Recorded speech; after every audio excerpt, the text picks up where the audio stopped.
नमस्कार साथियों, वंदे मातरम, जय श्री राम, जय हिंद भारत।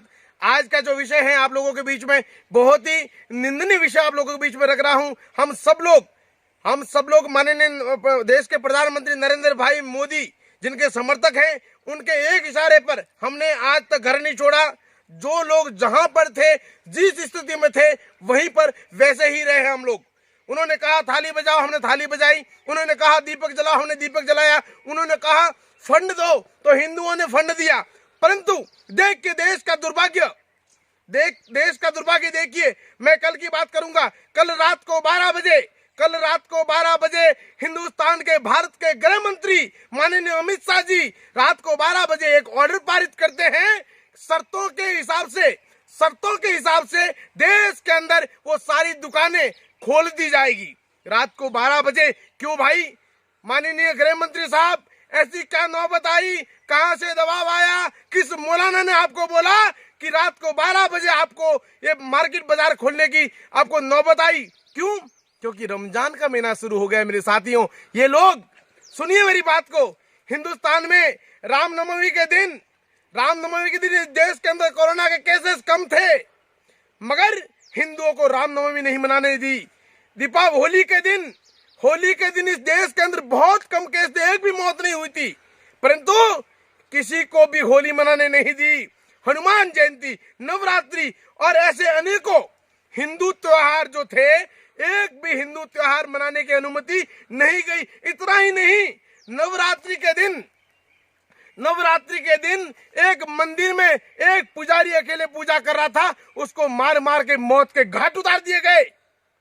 वहीं हिंदुओं के त्योहारों पर सब पे बैन लगाने वाले देश के प्रधानमंत्री नरेंद्र भाई मोदी जी ने और देश के गृह मंत्री माननीय अमित शाह जी ने, ये कौन सी आपकी कूटनीति है? ये इस्लामिक तुष्टीकरण की राजनीति क्यों कर रहे हैं? इसका कारण जब पूछता है हिंदुस्तान का हर व्यक्ति, हमें जवाब चाहिए। रात को 12 बजे आपने इस देश के अंदर बाजार कैसे खोला? क्या देश के अंदर कोरोना केसेस नहीं है? आज इस देश के अंदर 23 से 24 हजार तक पहुंच गया है मामला। सैकड़ों लोग मर चुके हैं।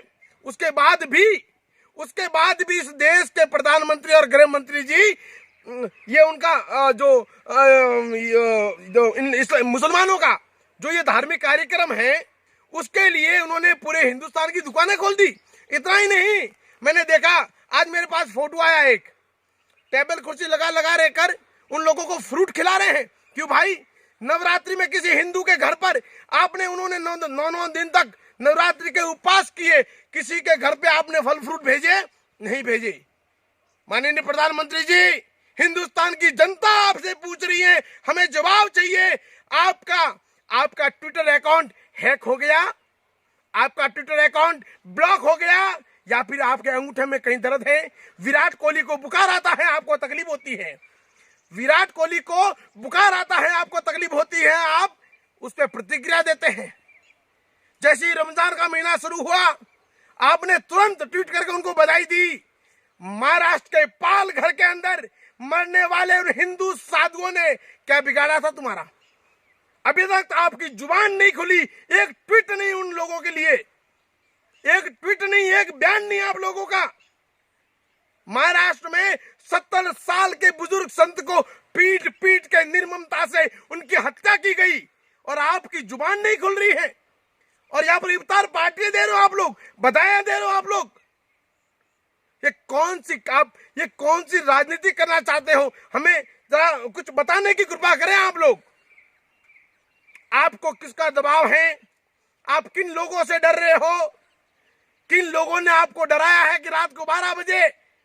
आज देश की स्थिति इतनी गंभीर है, हर रोज सैकड़ों हजारों की संख्या में कोरोना के मामले बढ़ते जा रहे हैं।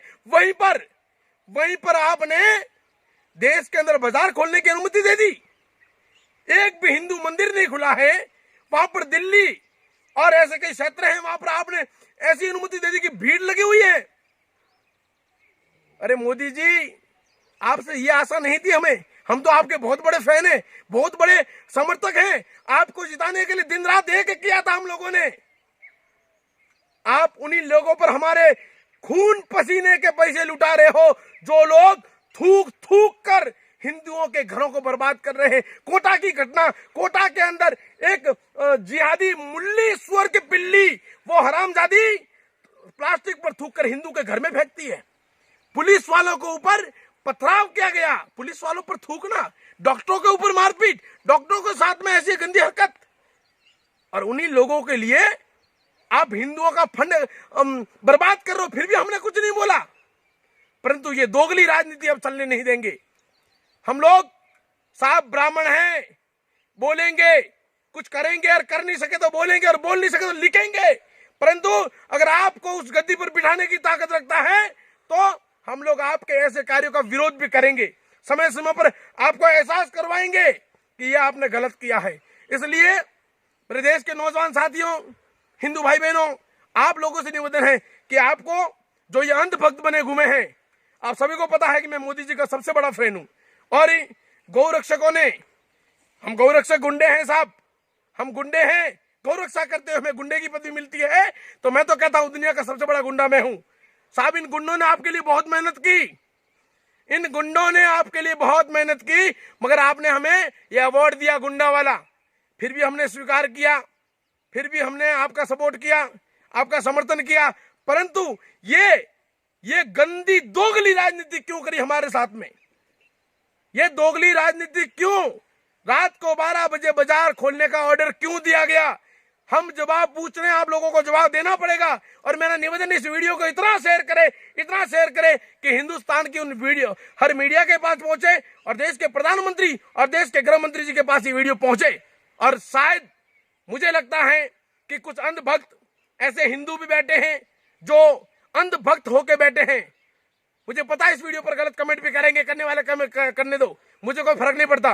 परंतु जो सच्चाई बात है ऐसे टाइगर राजपूत बोलेगा। धन्यवाद।